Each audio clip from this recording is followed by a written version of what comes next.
अब इसके बाद आयत नंबर 272 आती है सूरह बकरा की। लैसा अलैका हुदाहुम वलाकिन्नल्लाह यहदी मन यशाउ वमा तुनफिकू मिन खैरिन फली अनफुसिकुम वमा तुनफिकूना इल्ला इब्तिगा वजहिल्लाहि वमा तुनफिकू मिन खैरिन युवफ़्फ़ा इलैकुम व अंतुम ला तुज़लमून। अब इस आयत में अल्लाह सुब्हानहू व तआला फरमाते हैं, ए पैगंबर मोहम्मद सल्लल्लाहु अलैहि वसल्लम से खिताब करके अल्लाह सुब्हानहू व तआला कह रहे हैं, लेकिन यह है यूनिवर्सली सबके लिए, उन लोगों को यानी उन काफिरों को सही रास्ते पर ले आना आपकी जिम्मेदारी नहीं है। मतलब आपका काम है उन तक पैगाम पहुंचाना इस्लाम का, लेकिन सही राह पे उनको लेके आना ये आपकी जिम्मेदारी नहीं है। लेकिन अल्लाह जिसको चाहता है सीधे रास्ते पर ले आता है, और जो माल भी तुम खर्च करते हो वो खुद तुम्हारे फायदे के लिए होता है। अब देखिए इस आयत से एक इंजंक्शन ये निकल के आ रहा है कि एक मुस्लिम जो है गैर मुस्लिम को भी माल दे के उसकी मदद कर सकता है। ठीक है, अगर कोई गरीब है, भले ही वो नॉन मुस्लिम है या वो अच्छा इंसान है या नहीं, ये हमारा मामला नहीं होगा। हमारा मामला क्या है कि हम अल्लाह को राजी करने के लिए अपने माल को गरीब को दे रहे हैं। हाँ, ज़कात की बात अलग है, क्योंकि ज़कात के अंदर पहले प्रेफरेंस जो है मुस्लिम्स को दिया जाता है एज पर द स्कॉलर्स। लेकिन जो सदकात होता है उसके अंदर कोई मुस्लिम हो नॉन मुस्लिम हो, उसके अलावा कोई इंसान अच्छा है बुरा है, ये हमारी ड्यूटी नहीं है कि हम जज करें उसको।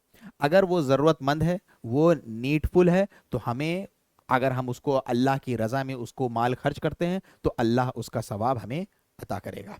तो इसी चीज़ को इस बात में लिखा गया है, और जो माल भी तुम खर्च करते हो वो खुद तुम्हारे फायदे के लिए होता है, जबकि तुम अल्लाह की रजा और खुशनुदी तलब करने के सिवा किसी और गर्ज से खर्च नहीं करते हो। और जो माल भी तुम खर्च करोगे तुम्हें पूरा पूरा दिया जाएगा और तुम पर जरा भी जुल्म नहीं होगा। अब ये हमारी ड्यूटी नहीं है कि हम लोग ये पता करें कि वो इंसान कैसा था, क्या करेगा, बुरा है अच्छा है।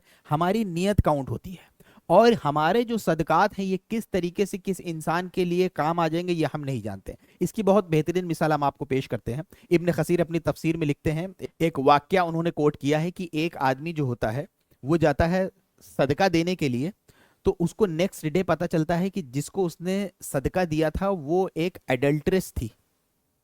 तो फिर बाद में वो नियत करता है कि मैं फिर से सदका दूंगा नेक्स्ट डे। फिर नेक्स्ट डे जब वो जाके सदका देता है तो उसको पता चलता है कि उसने किसी एक अमीर आदमी को पैसा दे दिया। फिर वो उसको लगता है कि मैंने जरूरतमंद को नहीं दे पाया सदका। फिर तीसरे दिन वो प्लान करता है कि मैं फिर जाऊंगा सदका देने के लिए। फिर तीसरी बार जब वो सदका देने जाता है तो वो एक चोर को दे देता है। तो वो सोचता है कि मैंने तीनों बार जब सदके दिए तो मैंने जरूरतमंदों को नहीं दिया, एक बार एक एडल्ट्रेस लेडी थी उसको दे दिया, उसके बाद नेक्स्ट टाइम में मैंने एक अमीर आदमी को दे दिया, और तीसरी बार मैंने एक चोर को दे दिया। तो उससे दूसरा शख्स ये कहता है कि तुम्हारा जो सदका था वो एक्सेप्ट हो गया अल्लाह के नजर में। क्यों?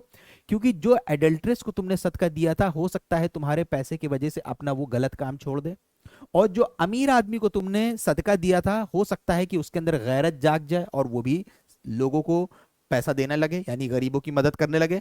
और जो तीसरा आदमी चोर था हो सकता है तुम्हारे पैसे देने की वजह से वो चोरी करना छोड़ दे।